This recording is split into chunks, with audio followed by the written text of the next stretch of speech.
rise to the pledge of allegiance. Pledge allegiance to the flag of the United States of America and to the republic for which it stands, one nation, under God, indivisible, with liberty and justice for all. Thank you. We have a number of appointments tonight that we're going to acknowledge and go through. I just want to remind everyone of the policy that we passed a couple of years ago. This has to do with appointments, and just let me read this to you. Official report, and this is a report coming from one of the committees appointed many years ago by the Board of Selectmen in acknowledging the creation of the industrial park and the planning surrounding it. And it says official reports are defined as reports from an elected or appointed town board, commission, committee, or department head. If said report is from a board, commission, or committee, the report must be one that represents the majority of the body, not that solely of the person, individual making the report. All requests from one of the official bodies listed above must be submitted to the executive secretary no later than the prior Wednesday before the meeting. The only exceptions to this requirement are in cases deemed to be of high importance by mutual agreement of the town manager and the chairman of the select board. It is the practice to reserve the appointments part of the agenda for the purpose of official reports. No public comment, except as noted below, shall be taken during this period.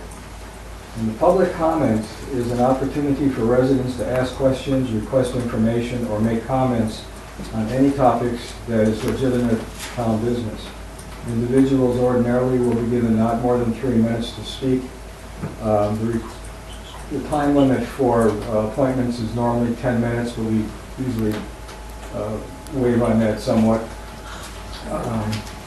And individuals are given 3 minutes, and people who have already spoken will be asked to wait until everyone who wishes has had the chance to speak at least once. The total time devoted to this agenda item is 20 minutes. Individuals who are not able to speak will be given first opportunity to speak at a future meeting. We wrote this policy and implemented it a couple of years ago because our meetings had gotten a little bit chaotic, and we took responsibility for that. That wasn't anybody else's fault. That was primarily our issue that we had to resolve, and we structured it in that way. So with the appointments we have tonight,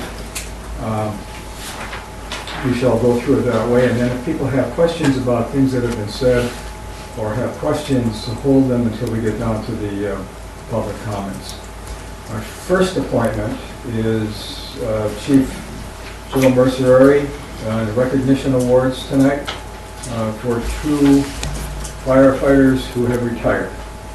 Joe, are you here? And would you like to do this? Yes. We would like you to do it.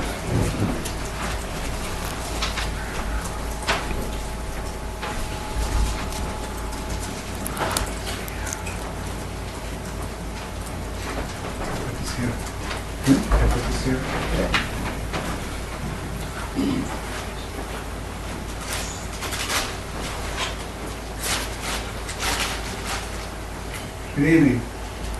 Tonight we have 2 firefighters who have retired, who have served our community for many years that we would like to recognize. The first is Lieutenant Bill Brusso. Bill, will you come up, please? So go around.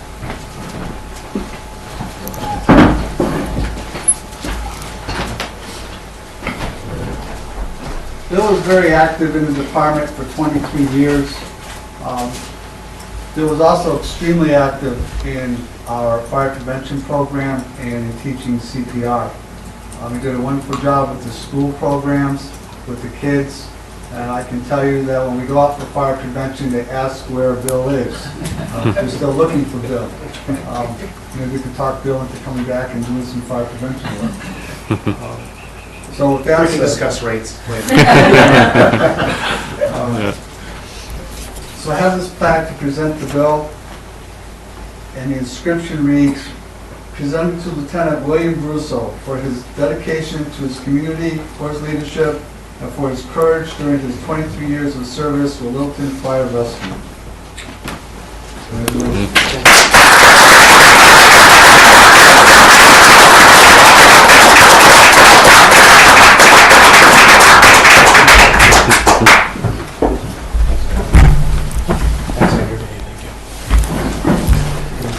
No, that's all right. Just thank you very much. I appreciate it. Yeah, it's been a long time coming, but very, very nice. Thank you.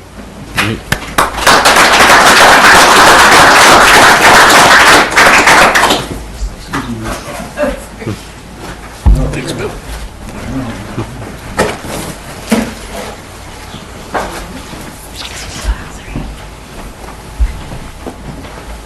Next, I'd like to introduce Jim Piniel. Jim served in the capacity of lieutenant and as acting captain. And when he decided to pursue his career dreams, that Bill is now serving as the fire chief for Wolfboro Fire Rescue. We miss him dearly. He was very active in our operational section of our department. He had an awful lot to do with enhancing our water supply capability and our training. He was also one of the key figures who helped us acquire our vacuum taker truck through the federal grant. So if I can have Jim come up, please.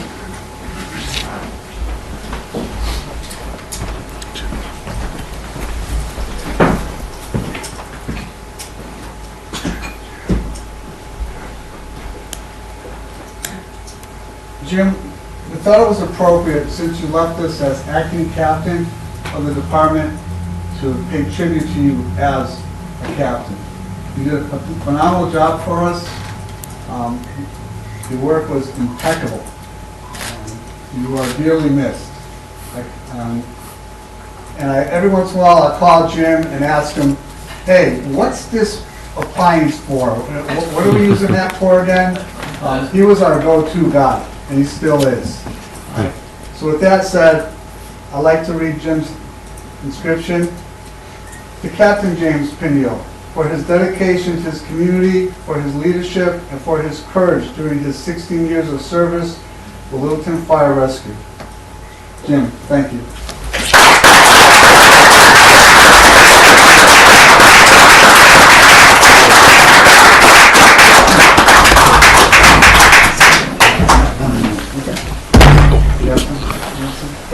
Thank you. It's very humbling. See some of the faces here. It was the right decision for Lori and I, and we're very happy with the decision we've made. There's still some homesickness, but all in all, this part of my career and our life is going very well, so thank you.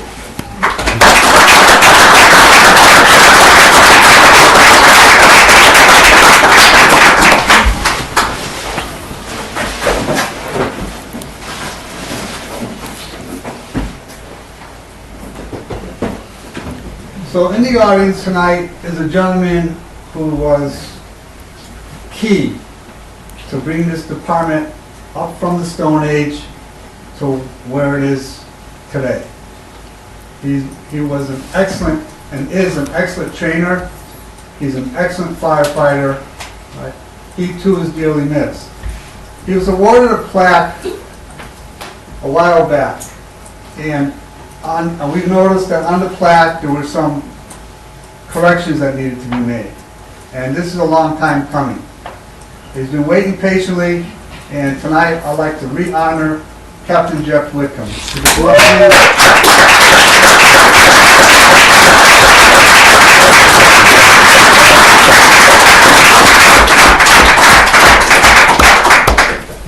Come on, Jeffrey, sorry this took so long. All right, my apologies. Let me read your inscription again. All right.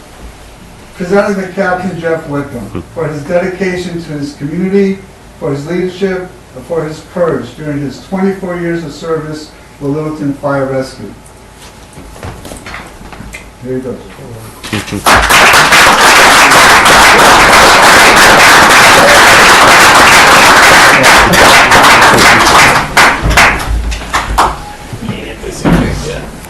you, Mr. Chairman. Thank you. Chief.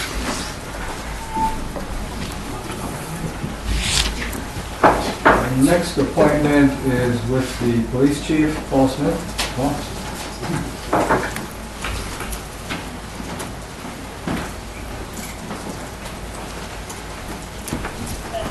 Mine's fairly easy, but congratulations, guys. You're all miss. You did a great job for the town of Littleton. Thank you. I'm just here tonight to see if the board will accept. We've been granted a highway safety grant from New Hampshire Department of Safety. This grant is entitled project number 310-17B-077, and it's in the amount of $4,500.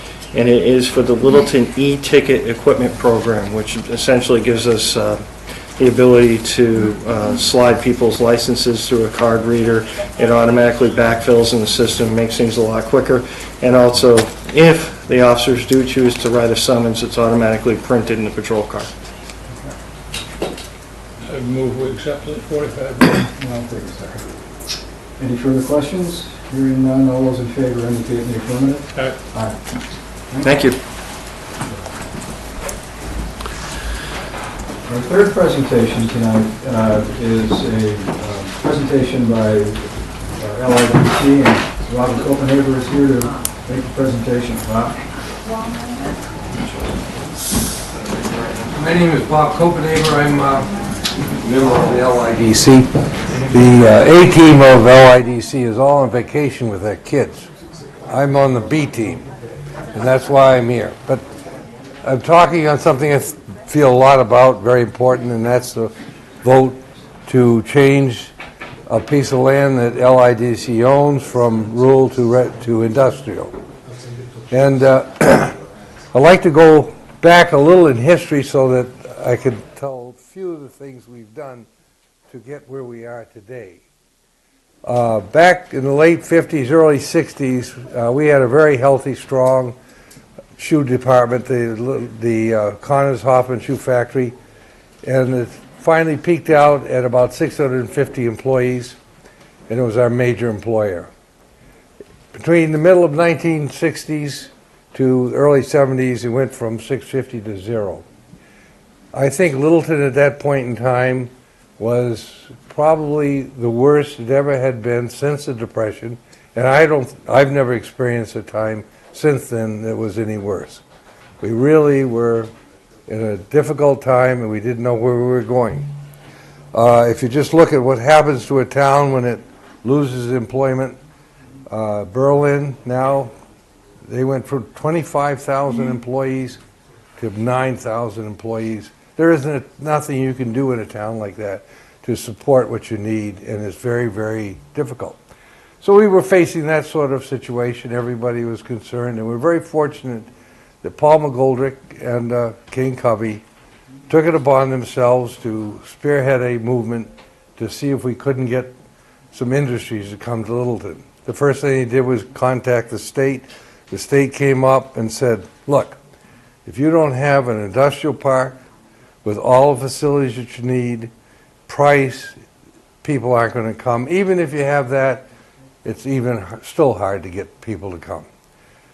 So they went out and searched this town, looked for an industrial park. When you look for a land for industrial park, it becomes extremely difficult to get all of the things you need. You get 4 or 5 that you need, but you're missing 2. Ultimately, we wound up where we have the industrial park today. The only thing we had as a negative to that park was its access, and its access was on South Street, which was through residential land, and it was not really what we wanted, but we knew if we got a bridge in, which we went to work on right away, we would solve that problem. We just didn't realize it would take us 20 years to get the bridge. And that's the Paul McGoldrick Bridge. So at that point, our industrial park had almost no major deficiencies at all. However, we were beginning to run out of room. and we realized that.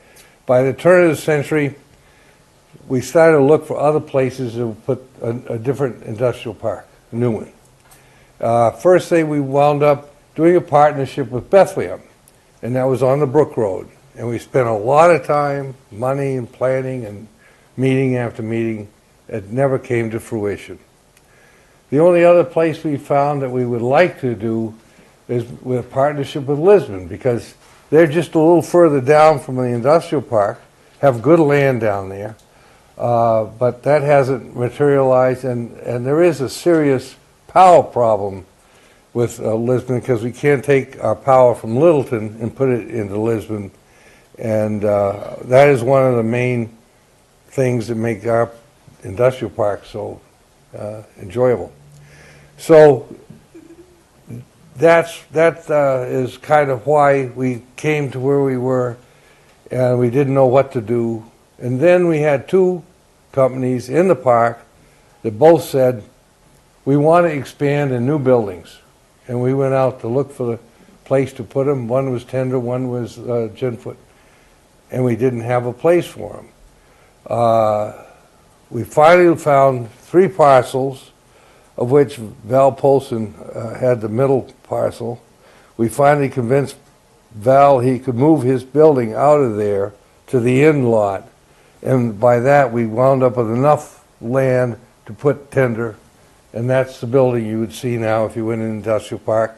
They now are growing, we met their needs, and everything is good. But that took care of everything. Ginfoot, we had no place for. We just didn't have any place. They wanted to consolidate other businesses into Littleton, into the industrial park. So we went to work. We said, well, all we have is, we have this one piece of land, which abuts our park. It's large, but it's rural. And so we said, well, go ahead and see if we could go ahead and investigate to see if we could put Ginfoot there, but knowing that we still had to go to the town and get it zoned industrial, or we could never have had them go in there. So we did investigate, found out if they could go in there, and we did some design and groundwork, gravel, all the other things you have to do, and said, yeah, it could be a very good park. And about halfway through, Ginfoot started to back off a little. I think it had a little to do with TPP, the Trans-Pacific Partnership, and where they weren't going to be as favorably viewed after that went through. And so they didn't wind up building in the park, and we lost that opportunity. But I think over the years, we've done everything we could to protect the town and give them a place to grow and give them employment. We now have around 1,100 jobs in the park. It's every one of the companies in the park are quality companies. We have a lot of restrictions, so we protect the surroundings of the park. We do the best we can. We've only had 2 presidents on LIDC, Paul McGoldrick and Greg Eastman. They work tirelessly. It's a non-profit. No one makes any money. And I think they've done a fabulous job of trying to do good for the town. So that's basically here. We have a vote. Do you want to expand the industrial park to this new property by changing it from rural to residential? Shoot, that didn't work. To industrial. And that's what I request. And I'll look for your support. We need your vote. Thank you. Okay? Thanks. Again, if there's questions or comments here, we'll get back to them in a few minutes. Fortunately, this agenda is just about over. On some nights, you wait a couple hours before you could talk. Unfortunately, we're not going to have to do that. Town manager's report is next, and I think we have an architectural contract to review. Yep, so not a contract review, but what we're looking for is permission to spend out of the fund. Yep, so that we can enter into a contract. So, yeah, I don't know if you want to just give a brief overview of the I presented this timeline at the bond budget Yeah. meeting, and this is the overall project, how we got to here, but as far as this portion of it goes, the Recreation Commission formed a committee last year to review and make recommendation about the Remick Park building. The committee recommended that the commission remove the green building at the park and design a building that would meet Littleton's recreation needs. Ryan, Mike, and myself from Recreation prepared a request for proposals to hire an architect consultant to gather public needs and develop a structure for that purpose. The RFP was sent out in January with a deadline of January 27th. The Recreation Commission appointed a proposal review committee whose members were charged with reviewing and making a recommendation to the selection of the architect. The committee reviewed the proposals and made its recommendation to the commission. The commission is in agreement and recommends the town manager enter into a contract with Salmon de Elia Architects. Funds are allocated for that purpose from a warrant article number 2016 from year 2015. And the warrant article requires that the select board authorize the expenditure of those funds. So the motion is to request that the Board of Selectmen authorize the town manager to expend $10,000 in funds from the Remick Park Building Replacement Fund as recommended by the Recreation Committee. Do I hear a motion? Yeah, and also add that this was authorized by the warrant article that was passed in Right. 2015. So the funds are there. It's not new money. It's Right. already been approved by the voters. I make the motion. Okay, and I'll do the second. Any further comments? Hearing none, all those in favor indicate in the affirmative. Okay. Aye, thank you. We have no other business? Just one more announcement. Okay. I am ready for any questions. We recently received approval for the Safe Routes to School project to move forward to go out to bid. We've developed a proposed timeline, and we're looking forward to having substantial completion before the start of school after the summer. Does that mean that the sidewalks on Pleasant Street are going to finally be fixed? That's correct. Yeah. Thank goodness. Yeah. So just wanted to make that announcement. I already knew that, but I thought I'd say it anyway. Thank you. Yeah. Did we skip the second thing for Chief Smith? Yeah, he jumped over that. You skipped that. Do you still need to do that? Yes. You want to do that right now, because that's pretty quick. I'm So sorry. my apologies for missing that on the minutes, but as you can see, Shaw's had a grand opening. They provided the police department with a $250 donation. Of course, we can't take something like that directly. We asked them if they could make the donation for us to provide homeless people who come to the station or in need. Usually we have some people that show up on weekends or whatever for food or shelter. We can provide them with, they have they gave us a $250 and $25 increments of gift cards. So I'm asking the board if you'll allow the department to receive those funds so that we could distribute them to homeless people that are in need, usually in after hours or weekends. Do I have a motion? Okay, I have a second. All those in favor indicate in the affirmative. Aye. Thank you. Thank you. Okay, aye. We have no other business. We have no old business. We have no new business. We have public comments. Are there any public comments tonight? Rudy, I'll start with you. Wow. Well, anyway,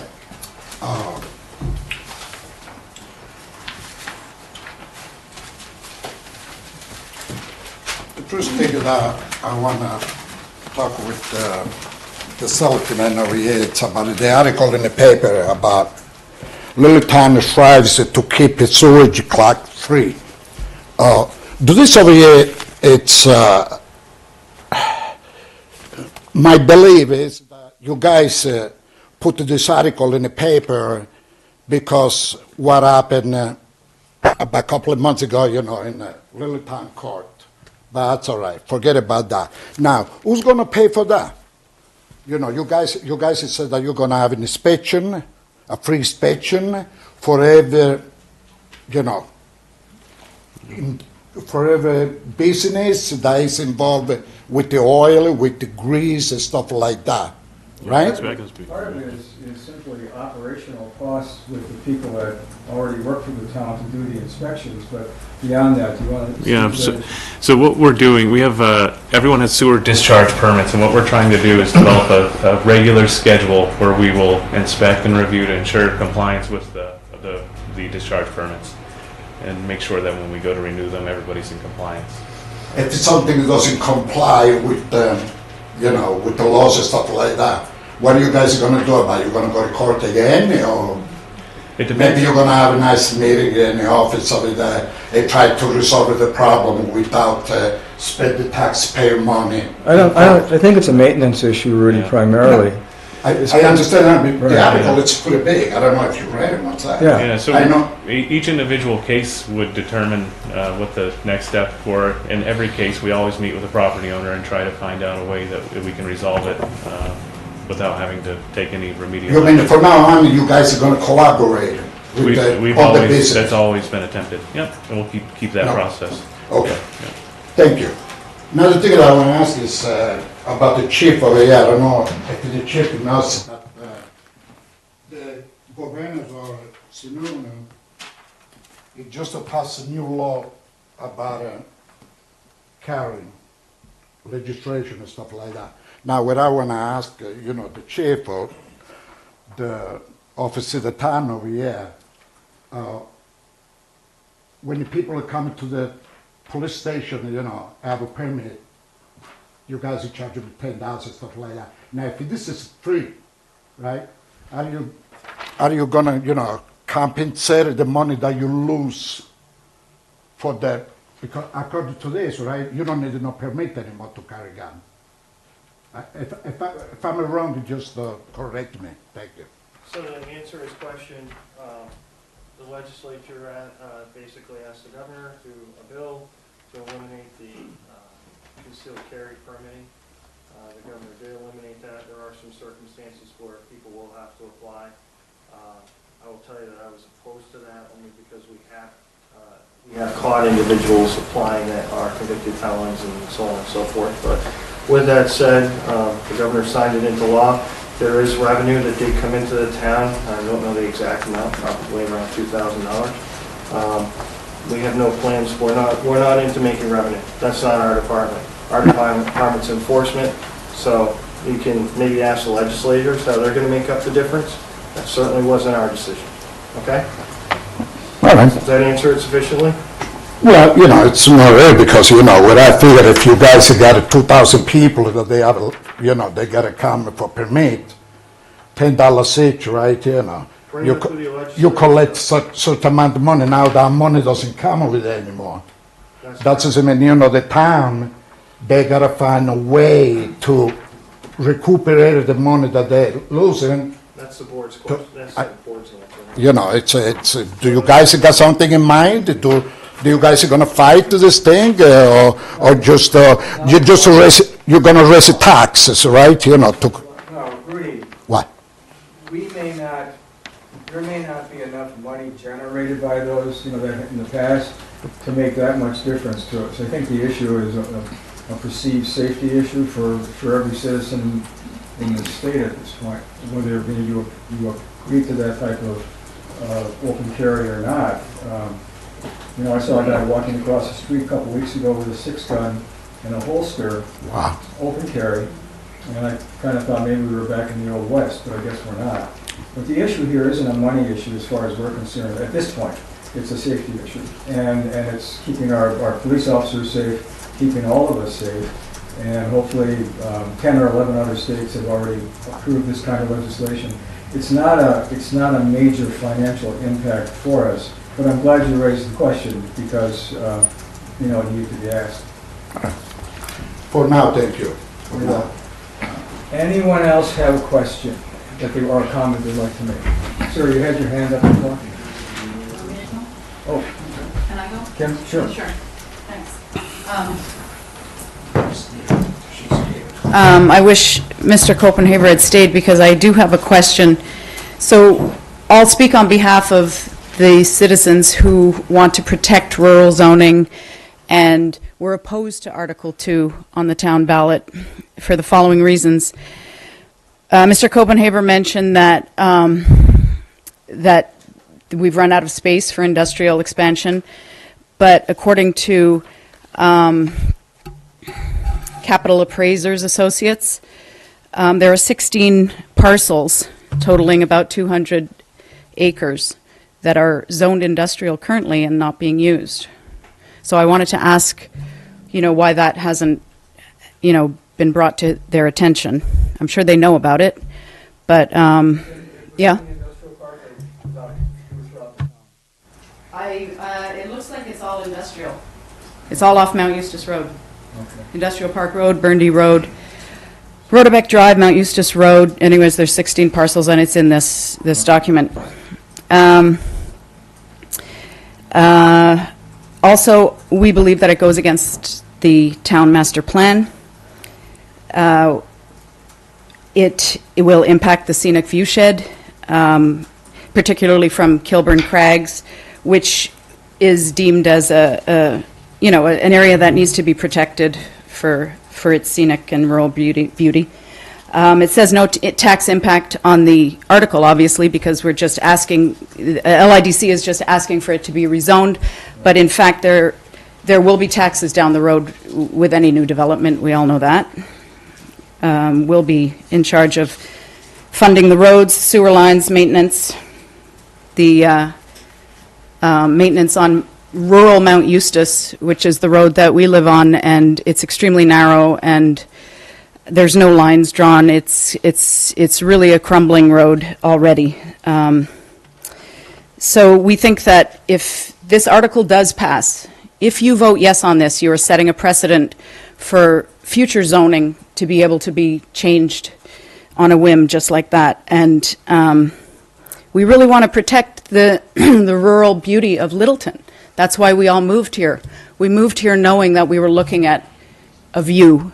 It's a small town, and it's a real shame that I think people need to understand that when you look at the article and you see map lot 102-7, you don't realize that it's on the top of a mountain. So it's really going to affect property values as well. And Capital Appraisers has proven that it will reduce our property values from 5 to 25%, which is huge, and it is up to the planning board and the zoning board, in my mind, to protect property values. When you purchase something, you know what you've purchased. You don't need the rug pulled out from under you, and especially it's stealing our property value.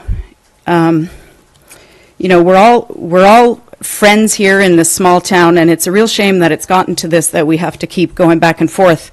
We really hope that this goes away eventually, but I do want to say that there are 200 acres zoned industrial that are currently used, and we need to look at that before we start clear-cutting a mountaintop.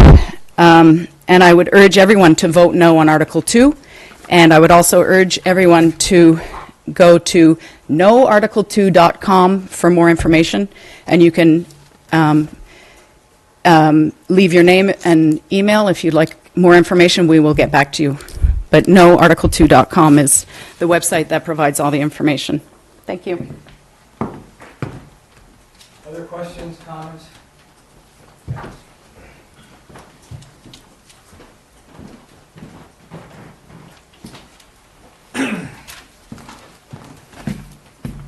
Tony J. Lockwood. I'm sorry, I apologize. I was reading the sample, the ballot today, and unfortunately I had a prior meeting or appointment the night of the discussion, but it says on Article 9 road improvements, and this is for $150,000 for parts of Mount Eustis Road. Do we know what parts? Did we identify what parts? I apologize for asking this question. No, that's fine. It's from the Lisbon line coming back towards the coin company. Yeah. Past the coin company to the intersection of where Industrial Park Road, if that's the section that they're going to be working on. There's been, and then there's a little bit, where the overpass for the interstate is on the other side of the industrial park going towards Meadow Street. There's a big bump there. It's been there for 150 years, I guess. And I drive that road every morning, so I'm well aware of that section. Try to adjust parts of that road and smooth it out a little bit. So that's basically what it is. And what about the 2 miles from the industrial park to Cottage Street. And it's actually 2 miles from your red hydrant to the intersection of Cottage Street. Has there been any thought for that? So that's probably about a mile. From the Lisbon line to that intersection's a mile, give or take? I'm not sure. So that's 150,000, but what about the remaining portion of that road? When was the last time Mount Eustis was, itself, yeah. When was the last time that was paved? I mean, that's starting to fall apart too. And one of my concerns I raised a couple weeks ago. There was a question of priorities. The Yes. part that was mentioned fit Well- the priority part. The Sure. rest comes when funds are available, depending on how far you can stretch it. Usually, we schedule between $300,000 and $500,000 on road repair every summer. This year, we kept it down. We have 2 labor agreements, we have a number of items. Yeah, I understand. I appreciate that, trust me. I'm just curious, since you're doing the work, trying to figure out, I know there's a plan, a master road plan. I think it works perfectly fine. In I'm reference, just curious. The master road plan went away a number of years ago when the budget was slashed. And it's never been reinstituted. It's been kept up ever since. Sure. And we're still there. if we could rewind the film in terms of laying out the industrial park, clearly, and then this is not a criticism, it's just an observation, and looking back, that road should have been addressed early on, because sooner or later it was going to be used as a major road of travel. None of us looked at that, and we are obviously going to have to look at that now. We've already talked, just in very general terms, about different postings. I mean, I think one night here at this meeting, I described encountering an enormous truck coming down the hill as I was going up. And as, well, for those of you who live on Mount Eustis Road or near it and use it, gullies, it's not gullies, not the right word, what is it? Trench? The Ditch? trenches have been dug out and cleaned out, and they're quite deep now in certain areas. So clearly this road has to be addressed from a number of perspectives.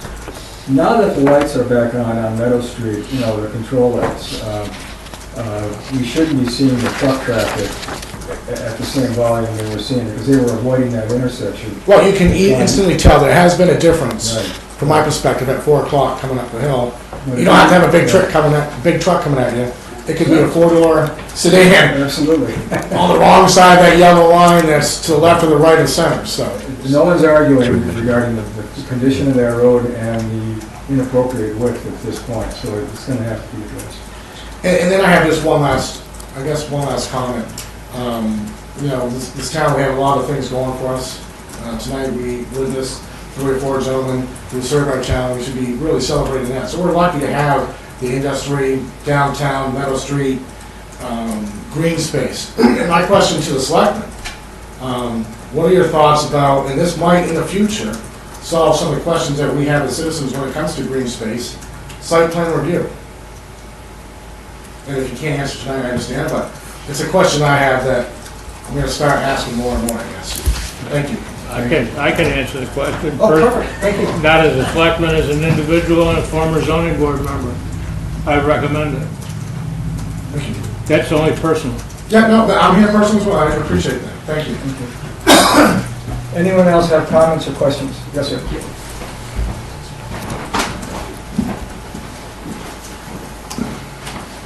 Hi, Tom Hardy. I just wanted to add a few comments on the article number 2 and go back to some of the history of the industrial park. And certainly I honor that and respect that history of the industrial park. I believe it is well done. And as I'm from a neighbor, I'm simply asking them to continue to do good work and not to do things the easy way.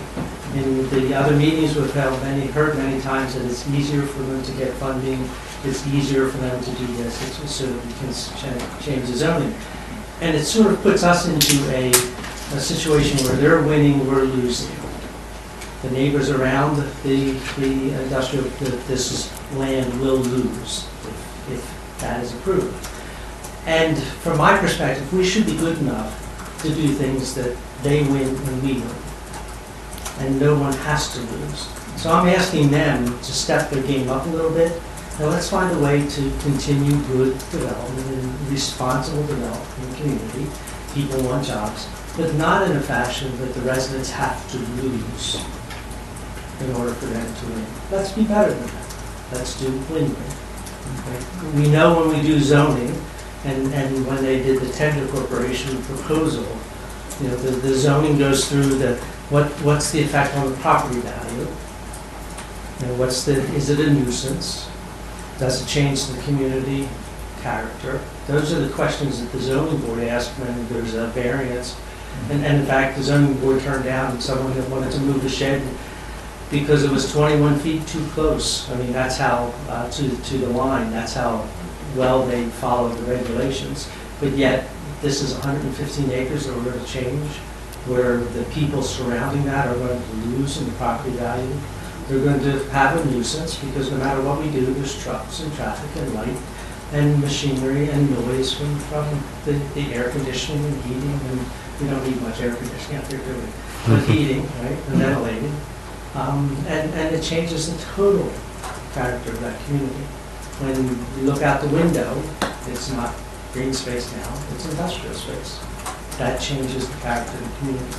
And we do have the view tax, so view does mean something because we even tax on it. So we can't discount the fact that the view is important.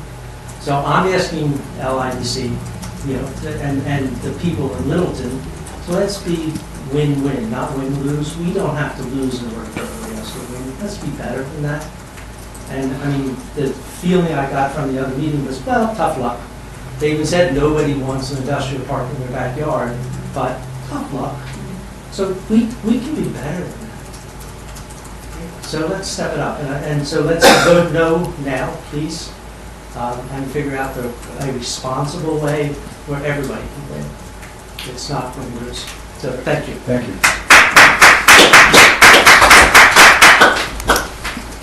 Yes, sir.